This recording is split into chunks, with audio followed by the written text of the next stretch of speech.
What's up, everybody? It's Luke James, not the singer. If you're looking to get your music reviewed, you can hit up this email that's right here. But today I'm going to hit you up with my thoughts and opinions on this album from Christopher Michael called Ghetto University. Now, Christopher Michael is a rapper who's coming out of Brooklyn, New York, and if you want to check out his music and his websites, all you got to do is take a look down below where I got all that information for you. But when it comes to this project right here, I would say the best thing about it has got to be the soulful production throughout. On the song Music Don't Stop, you're getting a Kanye West type of sound with the percussion style and the gorgeous soul samples. Then on the New York Appreciation track, Madison Square Garden Flow, you're getting a glorious vocal sample, and Nothing Gold Can Stay. This shit sounds like a Disney movie, man. It builds up on warm strings and twinkling keys, and I thought this was one of the more thoughtful tracks because he's getting very introspective, and the idea of this song comes from that Robert Frost poem by the same name. It's just all about the idea that nothing can last forever, especially great things. So that was one of my favorite tracks on here. Very thought-provoking, very warm all around in the way that it sounds, and you do get some funky upbeat production on Legend of the Sunrise Kid. Kind of reminds me of a blaxploitation movie, and then with Ultra Ray's Summer Days, you're getting a bright and sunny feel to it. So there is a little bit of variety with the production, not too much,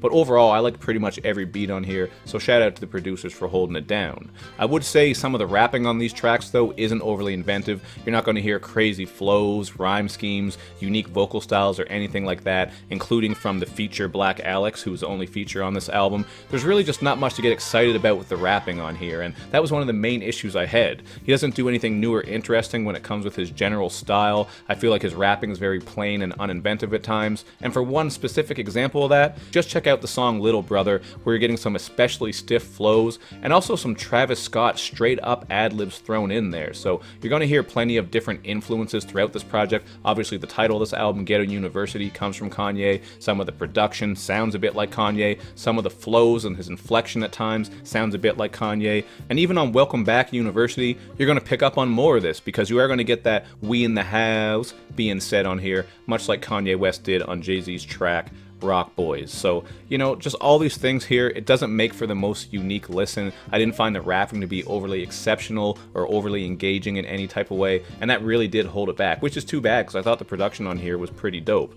You're not going to get a lot of hard-hitting moments with the lyricism, although there are these little glimpses of insight and introspection where he's dealing with different things that have gone on in his life and he's trying to become a better person and just move forward. So that is something I can appreciate, but his approaches, his songwriting, not overly strong. There weren't many moments where I was really sucked into what he was saying, being blown away by it, or being drawn in by intricate flows or a vocal style that was just different. I found it to be pretty plain, to be honest with you, but I did think No Angels in the Dark was pretty dope. Here he's speaking on various lessons that he's learned from people, as well as how he values courage, wisdom, and power. This comes up multiple times throughout the album, but again, the soul production does a lot of work here. The rapping isn't amazing.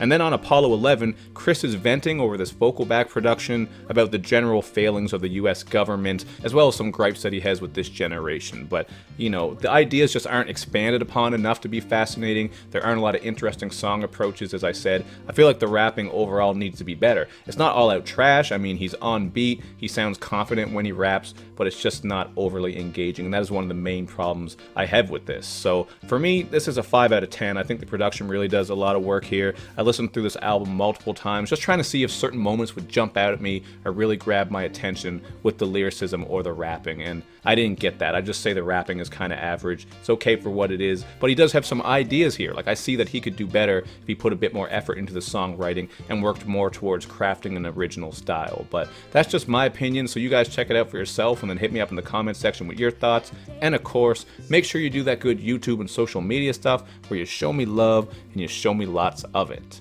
Thank you for watching, everybody. I will see you next time.